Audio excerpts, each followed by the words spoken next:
Chère Isabelle, cher Stéphane, chers amis, je suis heureux de participer à votre réunion, même si c'est de loin, mais j'ai l'esprit aussi préoccupé que le vôtre par la situation.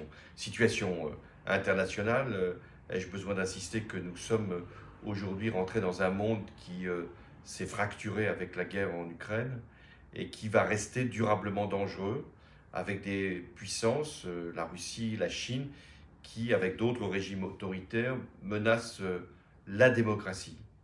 De façon directe, on le voit en Ukraine, de façon indirecte, par des influences, par aussi une déstructuration de ce qu'était la vie internationale. L'Europe, dans ces conditions, devient un enjeu.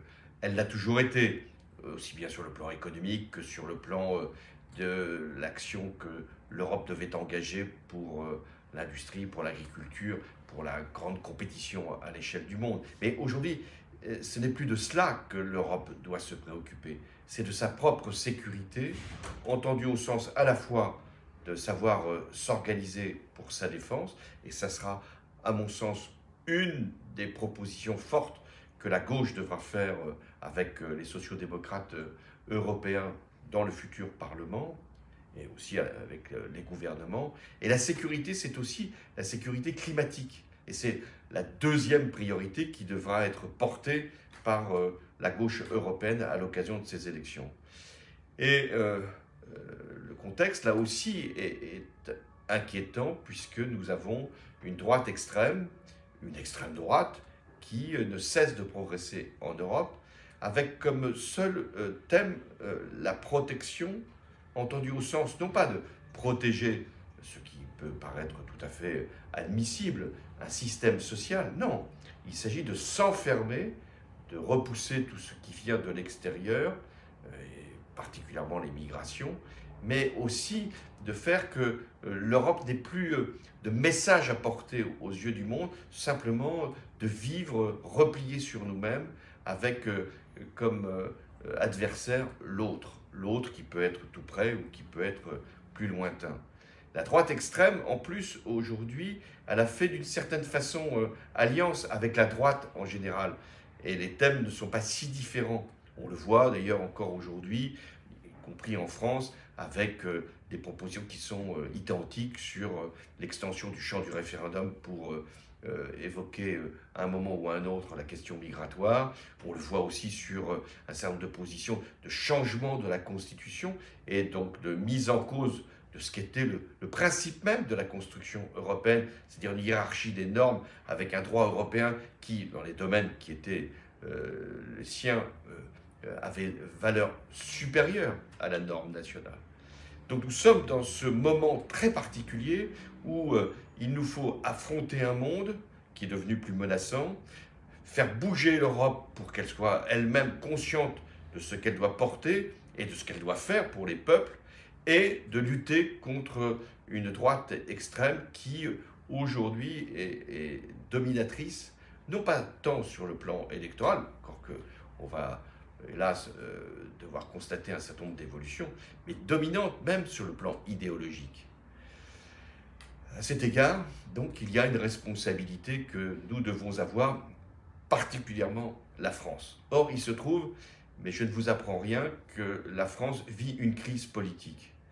Est-ce qu'il est besoin d'évoquer des réunions qui ne servent à rien, des partis qui se divisent alors que l'essentiel quelquefois en cause, ou qui multiplient les positions qui parfois peuvent être les plus extrêmes, ou même encore sur la question, on l'a vu, de la Baïa, ne sont pas capables, notamment à gauche, d'avoir une ligne stricte, qui est celle de la laïcité.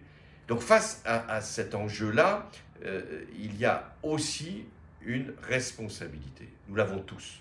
Vous, les radicaux de gauche, vous venez de loin, vous avez des thèmes qui vous sont chers, et vous savez aussi ce que représente à la fois la pluralité, mais l'unité de la gauche. Et donc mon message, il est que pour les élections européennes, nous devons constituer une grande liste, une large liste, avec toutes les sensibilités de la gauche socialiste, républicaine, écologique, bref, de toute la gauche qu'on appelle, à tort ou à raison, j'espère à raison, de gouvernement, parce que l'objectif, c'est de gouverner. Gouverner nos pays respectifs et gouverner aussi l'Europe avec d'autres dans les responsabilités qui nous seront confiées. Donc, l'enjeu, l'objectif, la responsabilité, c'est de bâtir cette liste. Le Parti socialiste vient, non sans mal, de décider qu'il y aura une liste socialiste. Elle ne peut pas rester en l'état. Il va falloir que cette liste s'élargisse. Parce qu'il s'agit de faire à la fois le plus grand nombre de sièges pour les sociodémocrates et la gauche républicaine au Parlement européen, mais il s'agit aussi de reprendre le leadership de la gauche. Et là, je ne peux que vous confier ma propre expérience, mais vous la connaissez. Il ne peut y avoir de victoire de la gauche en France que si la force principale est celle de la gauche de gouvernement. La gauche ne peut jamais gagner sur son aile la plus radicale. C'est ce qui, hélas, s'est produit 2 élections présidentielles de suite. Donc, l'étape des élections européennes est déterminante.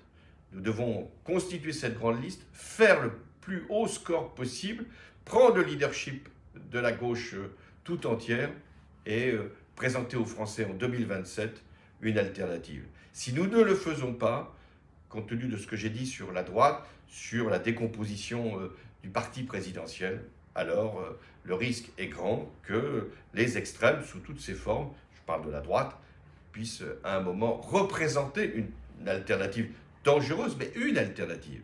Donc je sais que vous êtes conscient de cette responsabilité-là. Je sais que vous nous aiderez à bâtir cette grande liste. Je sais que demain, vous nous aiderez aussi à créer ou à recréer, à refonder une grande organisation politique de la gauche. Alors, chers amis, au travail. Merci.